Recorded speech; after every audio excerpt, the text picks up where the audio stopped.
चलो बच्चे इधर देखो, इधर बेटा इधर ध्यान दो। Blackstone Limited issued a 10,000 equity share of ₹10 each at a premium of 3 per share, 5 on application, 5 including premium on allotment. The balance on first call. All the shares were offered, were applied for allotted. कह रहे हैं कि देखो यहाँ पे जो 10 रुपये का एक शेयर है, यानी फेस वैल्यू तो 10 है, प्रीमियम कितना है बेटा 5 रुपये एप्लीकेशन पे इन्होंने मांग लिया और 5 रुपये प्रीमियम के साथ अलॉटमेंट में मांग रहे हैं। अगर मैं अलॉटमेंट की बात करूं तो ये 2 + 3 रहा होगा, क्योंकि 3 रुपये तो प्रीमियम का था, और बैलेंस जो है वो किसका है, फर्स्ट कॉल है। तो अगर 2 रुपीज़ इसका अलॉटमेंट है, 3 रुपये एप्लीकेशन है, तो फर्स्ट कॉल कितना हो गया जी, ठीक है जी। तो 8527 ना, तो 3 आ जाएगा। Okay, all the money due on allotment, सारे पैसे जो ड्यू हुए थे अलॉटमेंट पे वो रिसीव, सारे मिल गए हैं, लेकिन 200 शेयर्स के पैसे अलॉटमेंट पे नहीं मिले। इसका नाम दे देते हैं, ये बंदा है, इसका नाम है ए।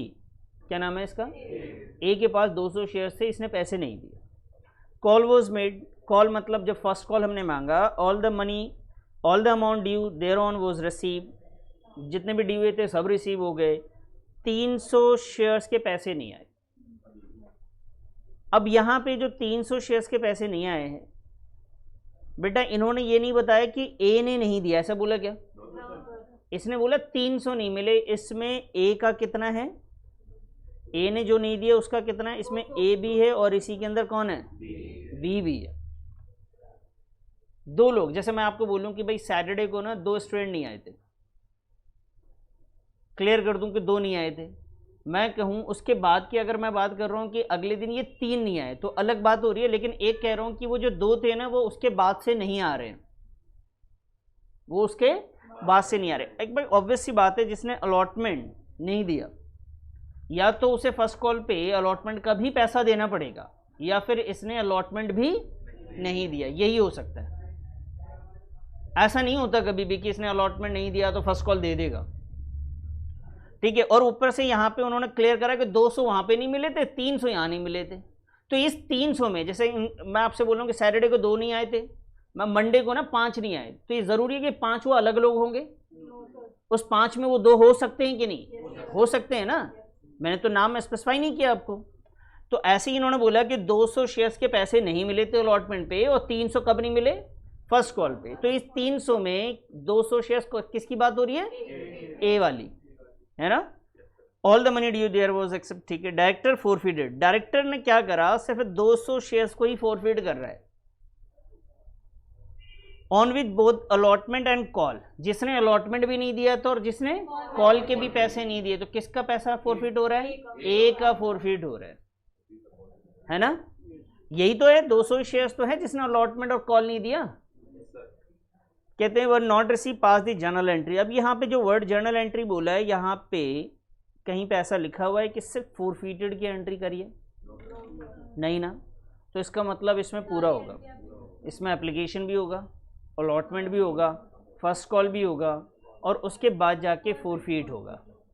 समझ में आई बात, उसके बाद आप फोरफिट करेंगे। तो आइए सर थोड़ा सा इसको और मैं एक्सप्लेन करूं। इधर देखो बेटा, आप यहाँ पे ध्यान रखना कि एप्लीकेशन जो है, और अगर हम अलॉटमेंट की बात करें, फर्स्ट कॉल की बात करें, फर्स्ट एंड फाइनल कॉल है क्या, फाइनल कॉल नहीं है, तो टोटल तो हो रहा है ना ये, तो ये फर्स्ट एंड फाइनल ही होगा। अगर फेस वैल्यू को इक्वल आ गया तो फर्स्ट एंड फाइनल ले लेते हैं हम, ठीक है जी। तो एप्लीकेशन कितने का था बेटा, 5 का। अलॉटमेंट, अलॉटमेंट जो था ये टोटल 5 था, जिसमें 3 + 2 था, अच्छा 2 + 3 था। फाइनल कॉल बेटा 3 का था, ठीक है जी। ये 200 वाले शेयर्स की अगर मैं बात करूं, ध्यान से सुनेंगे, 200 शेयर्स, इस 200 शेयर ने एप्लीकेशन दिया लेकिन अलॉटमेंट के पैसे, और फिर इसने फर्स्ट कॉल भी नहीं दिया। और एक है 100 शेयर्स अलग से, टोटल कितने शेयर हैं ये, 300। ये 100 शेयर्स वाले ने एप्लीकेशन दिया, अलॉटमेंट दिया, फर्स्ट कॉल में इसने नहीं दिया। तो अगर मैं बात करूं कि अलॉटमेंट पे और फर्स्ट कॉल पे, तो फर्स्ट कॉल पे कितना नहीं मिला हमें 300। ऐसे क्वेश्चन ने बोला कि अलॉटमेंट पे टोटल कितने शेयर्स के पैसे नहीं मिले, तो इसके अंदर वो 200 भी हैं और प्लस वो अलग से जो 100 है वो भी है। बस समझ में आ रही है? तो आप पहले किस बात की एंट्री करेंगे, एप्लीकेशन की, फिर अलॉटमेंट पे आएंगे, फिर फर्स्ट कॉल पे आएंगे, फिर फोरफीड की बात करेंगे। तो फटाफट फॉर्मेट बना के स्टार्ट कर दीजिए ज़रा। तो फॉर्मेट बना के आप एप्लीकेशन की एंट्री करेंगे पहले, bank account debit to, share को स्पेसिफाई किया गया है कि भैया इक्विटी है या प्रेफरेंस है। इक्विटी बोला तो आपको लिखना पड़ेगा equity share application account.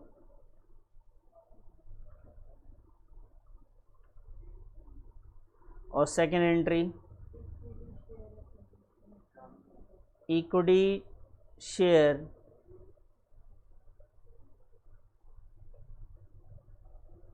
Application account debit to equity share capital account. ये फर्स्ट इंस्टॉलमेंट की एंट्री हो गई। उसके बाद आएंगे सर इक्विटी शेयर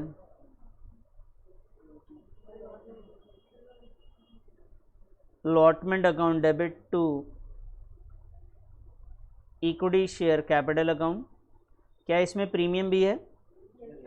तो प्रीमियम में तो बेटा क्रेडिट में हम लोग लिखते हैं to securities premium reserve account. फिर हम लोग आएंगे रिसीव पे, तो बैंक अकाउंट डेबिट। और बच्चे जो पैसे नहीं मिले उसके लिए मैं एक अकाउंट ओपन कर रहा हूँ जिसका नाम रखूँगा कॉल्स इन एरियर्स अकाउंट। जो पैसे नहीं मिलेंगे उसके लिए क्या आएगा, calls in arrears account.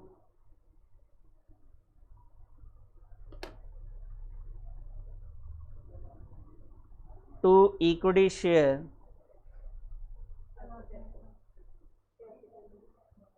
Equity share allotment account.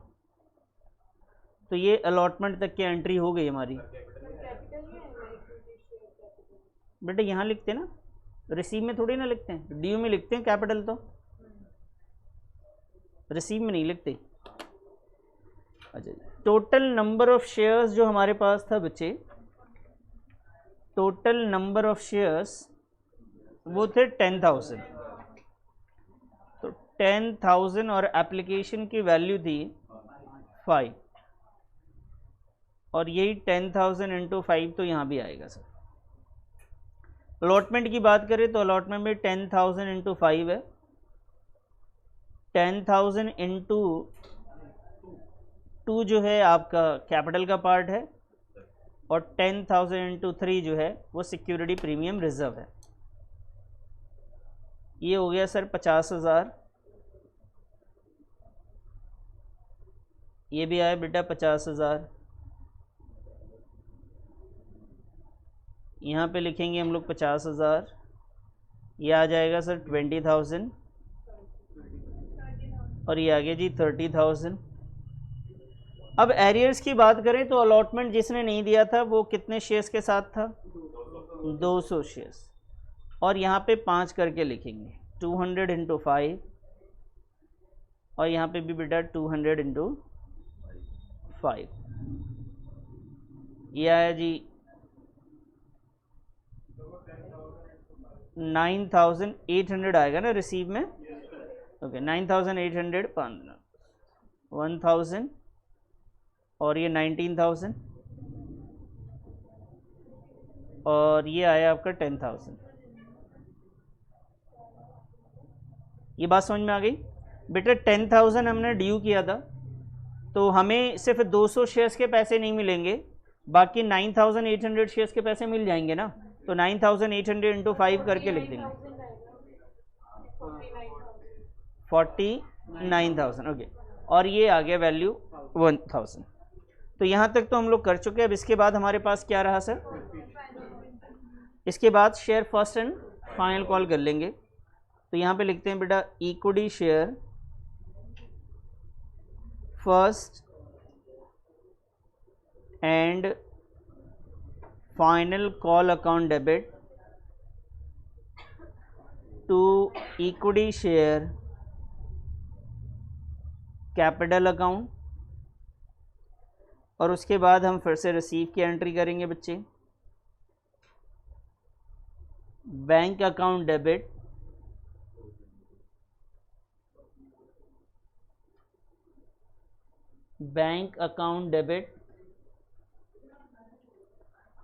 वापस से हम यहाँ पे क्या लिखने वाले हैं? कॉल्स इन एरियर्स, जो पैसे नहीं मिल रहे हमें, calls in arrears account debit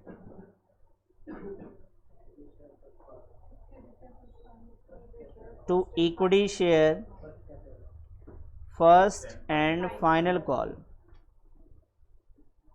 first and final call.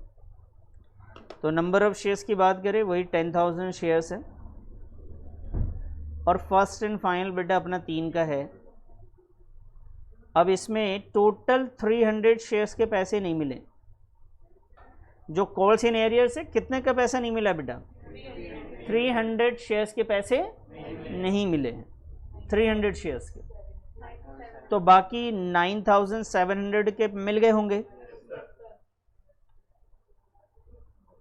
तो ये आ गया बेटा 900 और 29,100, और टोटल है बेटा ये 30,000। समझ में आई बात? क्लियर है? ये एंट्री तो क्लियर है ना? या एरियर भूल चुके? बेटा जो पैसा नहीं मिलता है उसे कहाँ लिख देते हैं हम लोग? कॉल्स इन एरियर्स में। तो क्वेश्चन ने साफ साफ बोला है कि अलॉटमेंट के दौरान 200 शेयर्स के पैसे नहीं मिले, और फाइनल कॉल के दौरान कितने के पैसे नहीं मिले? 300। अलग से ये 200 इसमें ऐड करने की जरूरत नहीं, ऑलरेडी इंक्लूडेड है ये। समझ में आ रही बात है?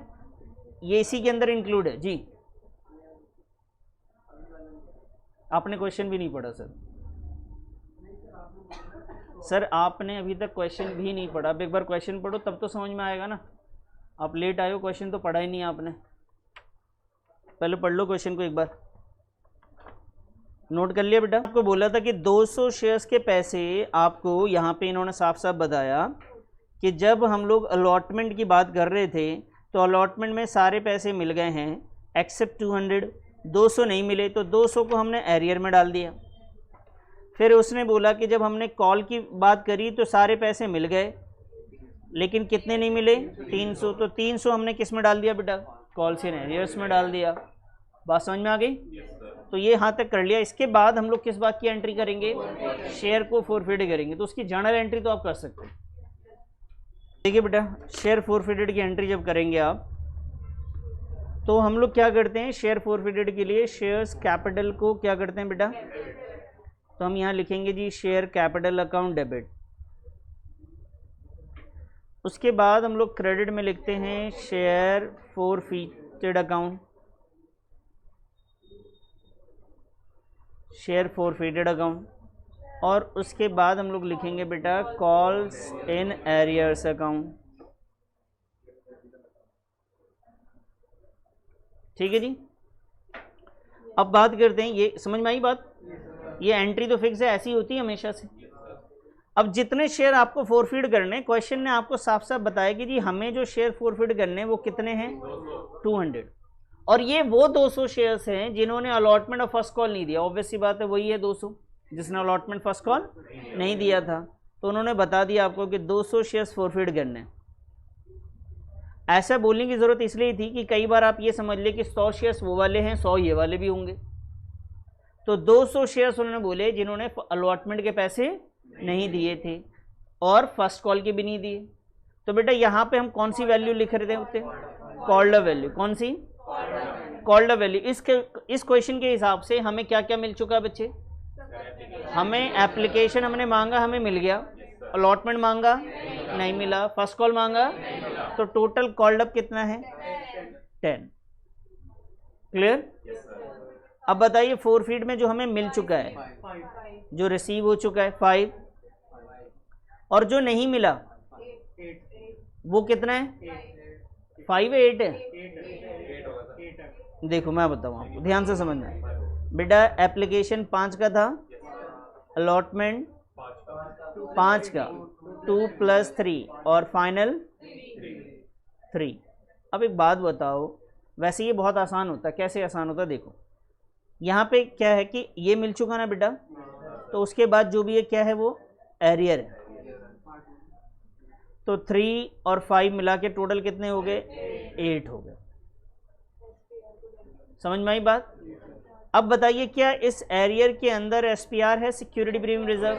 तो आपको पता होना चाहिए कि अगर हम फोरफीड की एंट्री कर रहे हैं और इसके अंदर सिक्योरिटी प्रीमियम रिजर्व जो हमें नहीं मिला था, अगर आपको सिक्योरिटी प्रीमियम रिजर्व नहीं मिल रहा है और वो पैसा किस में ऐड हो चुका है? एसपीआर में। तो जब नहीं मिलेगा उसी को तो कहते हैं कॉल्स इन एरियर्स। जो नहीं मिलता वो किस में चला जाता है? तो एसपीआर अगर ना मिले वो भी कॉल्स इन एरियर्स में होगा।